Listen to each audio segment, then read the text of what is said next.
రామాయణం ఉత్తరకాండ 37 సర్గ.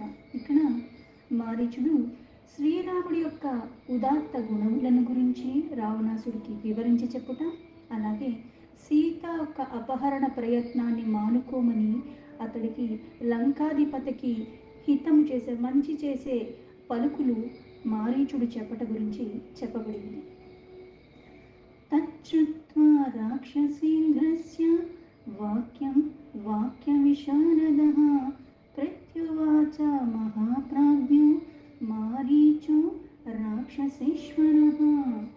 రాక్షసరాజైన రావణాసుడు పలుకులు విని, ఏదైతే తన సహోదరికి ముక్కు చెవులు కోశారని, సోదరులైన వాళ్ళందరినీ చంపాడని, అలాగే వనవాసంలో ఉంటున్న ఆ మునుల్ని బాధిస్తూ అవన్నీ చేసే మనవాళ్ళైన రాక్షసుల్ని రాముడు అకారణంగా దుర్మార్గంగా చంపేశాడు అని ఇవన్నీ చెప్పాడు.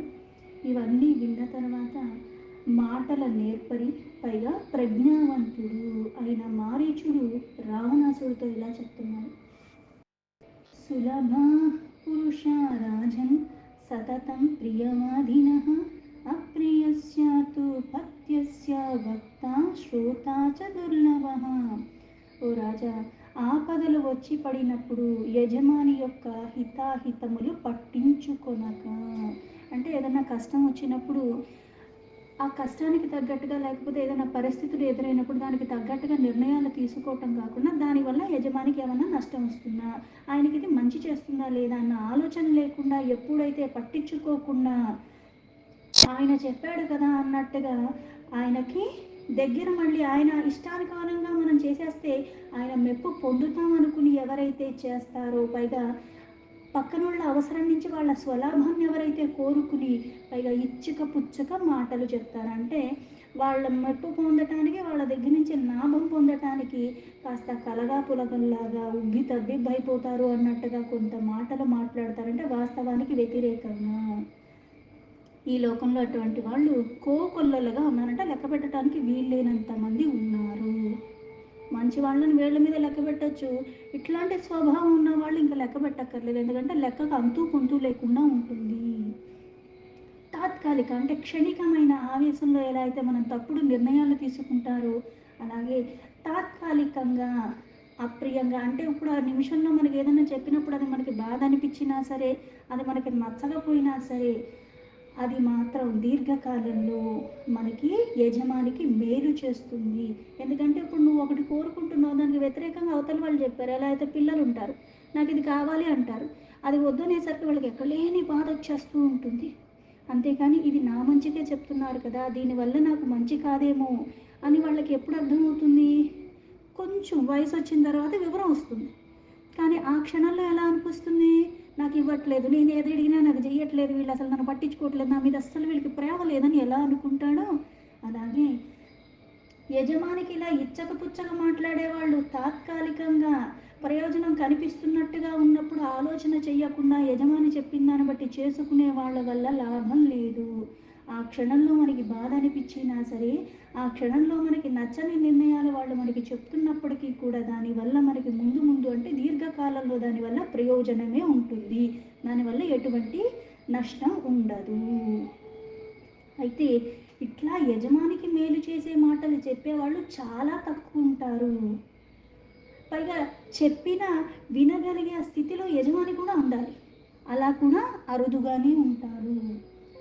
ననూనం బుద్ధ్యస్సే రామం మహావీర్యం గుణోన్నతం ఆయుక్తచారశ్చపలో మహేంద్రవరుణోపమం.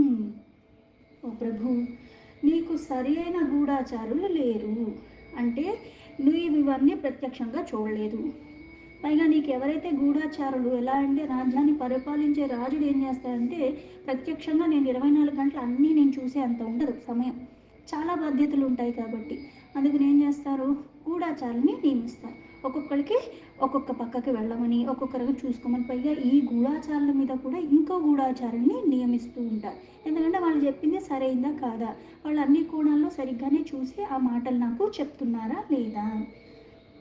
అందుకే ఇక్కడ రావణాసుడికి ఎవరైతే ఇవన్నీ చెప్పారో నీకు నిజంగానే సరైన గూఢాచారులు లేరు, పైగా నువ్వు చపలుడు అంటే చంచలత్వం ఎక్కువగా ఉన్నవాడివి. అందుకే మహావీరుడైన శ్రీరాముడి గురించి నిజంగానే నీకు ఏ మాత్రము తెలియదు. నువ్వు తెలుసుకోలేకపోయావు. ఆయన గురించి కూడా నీకెవరు సరిగ్గా చెప్పలే లేదు. అతడు సద్గుణాలు ఒక్క నిధి. అలాగే ఆయన బలం పరాక్రమాల విషయంలో అతడు ఇంద్ర వరుణులతో సమానుడు. అంత తేలిగ్గా మానవుడని నువ్వు తీసి పారేయ్యకు. अपि स्वप्ति भवेत्तात सर्वेषां भुवि रक्षसाम् अपि रामो न సంక్రుద్ధః కుర్యాల్లోకమా రాక్షసం. నాయనా, నువ్వు సీతను అపహరించాలనుకుని వస్తే ఈ లోకంలో రాక్షసులందరూ కూడా క్షేమంగా ఉంటారని అనుకున్నావా? ఆ నిర్ణయం నువ్వు తీసుకున్నాను గనక అమలు పరిస్తే రాక్షస జాతి మొత్తం కూడా సర్వనాశనం అయిపోతుంది. అది నీకు తెలుస్తుందా? ఉండే అవకాశం లేదు. శ్రీరాముడికి గనక కోపం వస్తే ఈ రాక్షసుల లోకానన్నీ కూడా నిర్మూలించకుండా వదులుతాడని నువ్వు అనుకుంటున్నావా? అపితే జీవితాంతాయ నోత్పన్న జనకత్మజ అపి సీతా నిమిత్తం చ నా భవేత్ వ్యసనం మమ. జానకిదేవిని ప్రాణములకి హరించటానికై పుట్టలేదు కదా. అంటే ఆ సీతాదేవిని అపహరించాలని కోరిక నీకు కలిగిందంటే మృత్యుదేవత రూపంలో ఆ సీతాదేవి అందుకే పుట్టిందా? ఆవిడ ఈ ప్రాణాలు హరించటానికే ఉద్భవించిందని నేను అనుకుంటున్నాను. లేకపోతే నీకు ఇలాంటి ఆలోచన రాదు. సీతాదేవి కారణంగా నాకు కూడా ఆపద తీసుకొచ్చేటట్టే ఉన్నావు నువ్వు. అంటే నువ్వు నీకు కష్టం కొని తెచ్చుకోవటం కాకుండా నీ వల్ల నాకు కూడా కష్టాన్ని తీసుకొస్తున్నావు. అపి త్వామీశ్వరం ప్రాప్య కామవృత్తం నిరంకుశం నా వింశేత్ పురీ లంకా త్వయా సహ సరాక్షస. కామ ప్రవృత్తి అంటే కోరికతో నీకు కన్ను మిన్ను తెలియట్లేదు. విచక్షణ అన్నది నువ్వు కోల్పోయావు. అందుకే నీ వంటి నిరంకుశ ప్రభువుకు పొందనందుకు, అంటే నీలాంటి రాజు ఉండటం వల్ల ఆ రాజ్యంలో ఉన్నవాళ్ళందరూ ఆ లంకానగరము అలాగే అక్కడున్న సమస్త రాక్షసులు చివరకు నీకు కూడా నువ్వు చెడు చేసుకుంటున్నావు. చెడు చేసుకోవటానికే నిర్ణయం చాలా తీవ్రంగా దృఢంగా నువ్వు సిద్ధపడిపోయి వచ్చావు. త్వద్విదః కామవృత్తో హి దుశ్శీలః పాపమంత్రితః ఆత్మానం స్వజనం రాష్ట్రం సరాజా హంతి దుర్మతిః. నీ వంటి కామాతురుడు అంటే కోరికతో మదమెక్కి ఉన్నవాళ్ళు, ఆ కోరిక అందరికీ ఉంటుంది, సహజం. కొన్ని కొన్ని కావాలని అనుకుంటాం, కొన్ని కొన్ని చూడంగానే నచ్చుతూ ఉంటాయి, తప్పులేదు. కాకపోతే ఆ కోరికకి తగ్గట్టుగా మనం చర్యలు విచక్షణారహితంగా ధర్మ అధర్మ ఇది చెయ్యొచ్చా చెయ్యకూడదా, పైగా దీనివల్ల నాకే కాదు నా చుట్టూ ఉన్న వాళ్ళకి కూడా నేను ఆపద తీసుకొస్తున్నానన్న జ్ఞానం కూడా లేకుండా అయిపోతూ ఉంటాం. ఆ కోరిక కారణం అంత తీవ్రంగా ఉంటుంది. అది చేసి తీరాలి. నేను చచ్చినా పర్లేదు, ఇంకోటి చచ్చినా పర్వాలేదు, అసలు నాకు సంబంధం లేదన్నట్టుగా వ్యవహరిస్తూ ఉంటారు.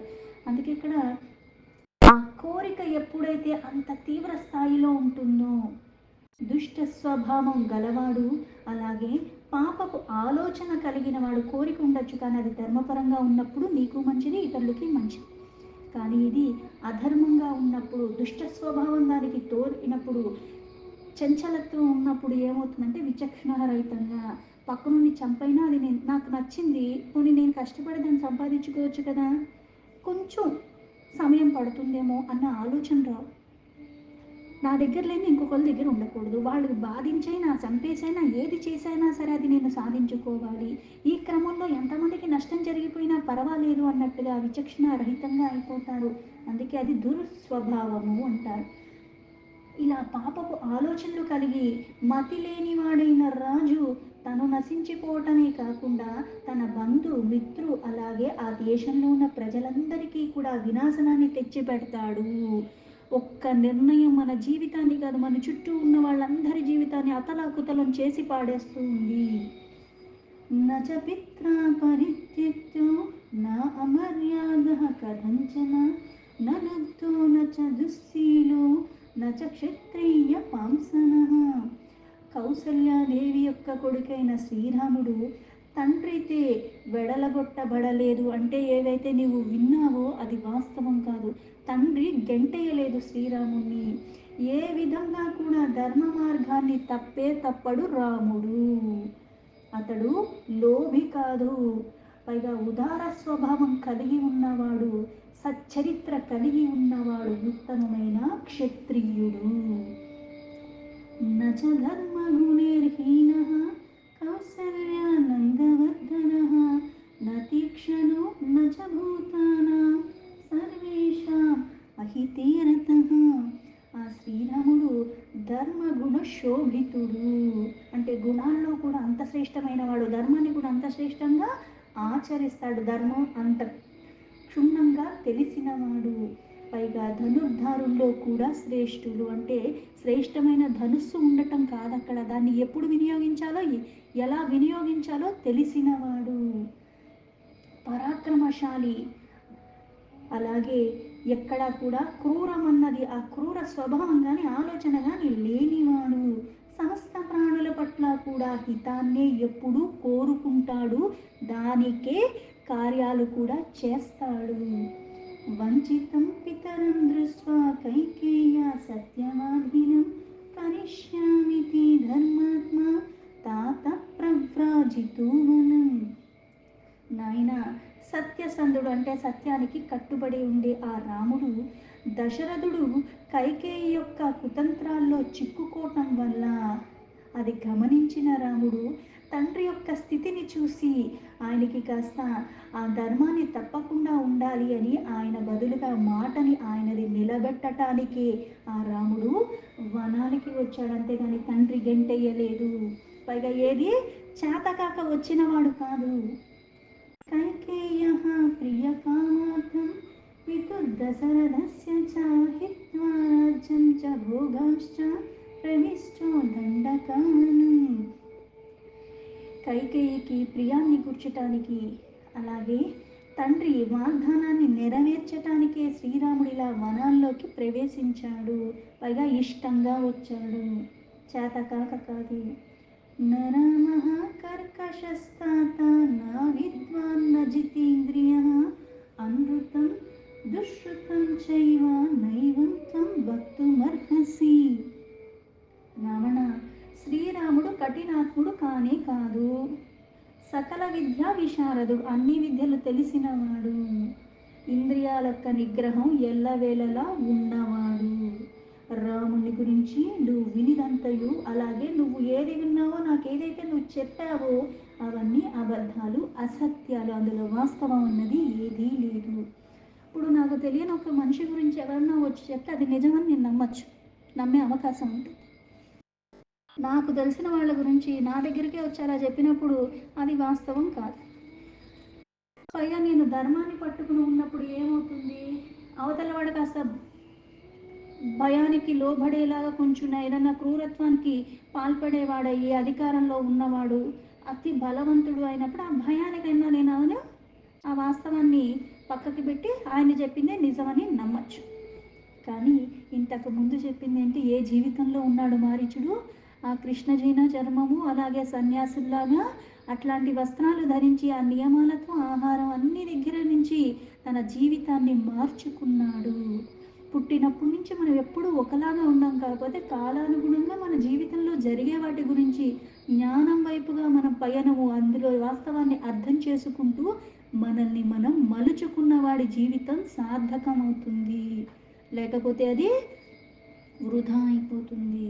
ఎన్ని జన్మలెత్తినా ఎందుకు మనం ఇంకా అజ్ఞానం అన్న అంధకారంలోనే ఉంటున్నాము అంటే జ్ఞానం వైపుగా మన అడుగులు వెయ్యని కారణంగా, అది తెలుసుకునే ప్రయత్నాన్ని కూడా చెయ్యకపోవటం.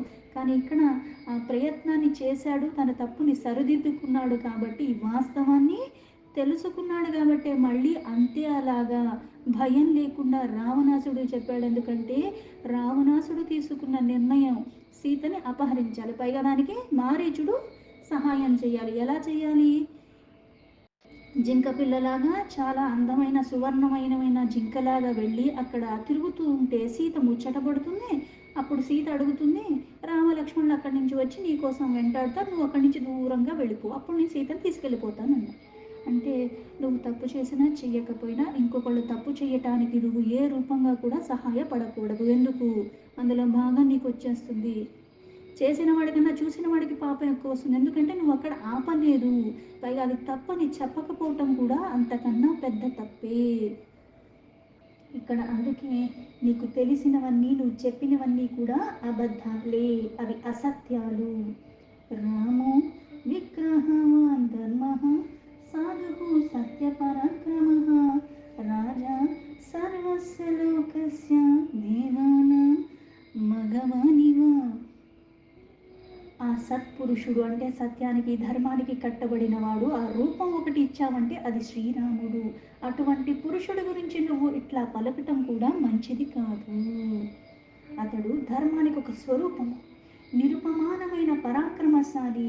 దేవతలకు ఇంద్రుడు ఎలాగో అతడు సమస్త లోకానికి కూడా ప్రభువు. అందుకుని వాస్తవాన్ని తెలుసుకో. కథం త్వం తస్య వైదేహీం రక్షితాం స్వేన తేజసా ఇచ్చసి ప్రసభం హర్తుం ప్రభామివ వివస్వతః. శ్రీరాముడి భార్య అయిన సీతాదేవి యొక్క పాతివ్రత్యమే ఆమెకు భద్ర కవచము. కవచము అంటాం, భద్రం అంటాం. కొంచెం ఎవరైనా పడిపోతుంటే భద్రం చూసుకో అంటాం. భద్రంగా వెళ్ళిరా అంటే క్షేమంగా వెళ్ళు అని అర్థం. అయితే ఇక్కడ సీతాదేవి పాతివ్రత్యం ఎలాంటిది అంటే ఇంకొకళ్ళు వచ్చి ఆవిడకేమీ రక్షణగా కల్పించక్కర్లేదు. ఆమె పాతివ్రత లక్షణాల కారణంగా, అటువంటి స్థితిలో ఉన్న కారణంగా అదే ఆవిడికి రక్షిస్తూ ఉంటుందంటే ఆవిడ సన్నిధికి ఇంకెవడు దుర్మార్గుడు వెళ్ళలేదు. ఆవిడ ఇంకో రకంగా చూసి ఇంకో ఏదన్నా చేద్దాం అనుకున్న వాడికి నష్టం తప్పితే ఆవిడికి కాదు. అందుకే ఆమె పాతివ్రత్యమే ఒక భద్ర కవచము. సూర్యకాంతిలాగే ఆమెని హరించటం అసాధ్యము. సూర్యుడు యొక్క కాంతి సూర్యుడి నుంచి ఎలా అయితే తొలగించలేవో, ప్రపంచం మొత్తానికైతే ఎలా అయితే వెలుగులు ఇస్తుందో అన్ని వైపులా ఒకేలాగా, అలాగే ఈవిడ్ని హరించటం కూడా అసాధ్యము. అలాంటి సీతను పైగా బలవంతంగా తీసుకువెళ్ళాలని నువ్వు ఎలా సాహసించాలనుకుంటున్నావు? దీనివల్ల ఎటువంటి ఆపదలు కొని తెచ్చుకుంటున్నావన్నది నీకు అర్థమవుతుందా అన్నాడు. దీంతో రామాయణం అరణ్యకాండ 37 సర్గలు 14 శ్లోకాలు సంపూర్ణం.